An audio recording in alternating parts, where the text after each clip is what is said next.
Chloe's promotion party was everything I expected it to be. A sea of champagne glasses and over-the-top decorations. She'd always been the golden child while I was just the invisible assister. I agreed to come because I thought it would be a nice gesture to support her. Big mistake. The moment I stepped into the party, I could feel her eyes on me. And of course, she couldn't resist making me the punchline of her little act. She loudly turned to her friends, "Well, look who decided to show up, my loser sister. Still stuck in her dead-end job while I'm climbing the corporate ladder." How quaint. Laughter echoed around the room, every snicker like a slap in the face. I stood there, swallowing the humiliation. Then, something completely unexpected happened. Julian, her CEO, appeared beside me, walking in from the shadows. He was tall, confident, and effortlessly charming, everything Chloe could only dream of. He was also someone I had been working closely with over the past few months. But I never mentioned it to Chloe. She never asked. Julian spoke up.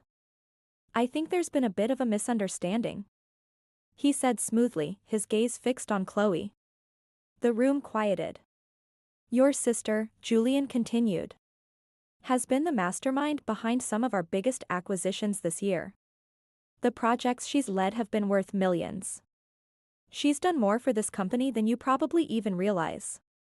The shock on Chloe's face was immediate. Her smile faltered as she blinked in confusion. The people around us exchanged glances, murmuring in disbelief. "And, for the record," he added, glancing at me with a knowing look, "she's also been keeping her personal life a bit under wraps. She's been dating someone successful, and it just so happens that someone is me." The gasps that followed were almost too much to ignore. Chloe's face went pale. The realization hit her like a freight train. "Wait, you're dating him?" she stammered, looking between us like she couldn't comprehend what was happening. "Yeah, "She's been keeping that quiet. But I don't think she'll need to anymore," Julian said. For a moment, the room was silent. Chloe, who'd spent years making me feel small, was now the one standing in the spotlight, only it wasn't for her. The people who'd laughed at her joke earlier were now eyeing her with sympathy, while they looked at me in a new light. Chloe had always lived in a world where she was the center, but tonight, it was my turn. My quiet achievements and my secret life hit Chloe harder than I ever expected.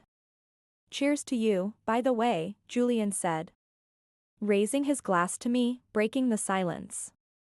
"You've earned every bit of success. And don't worry, Chloe. We'll keep her under wraps a little longer, if that's what she wants." The guests hesitated before joining in the toast.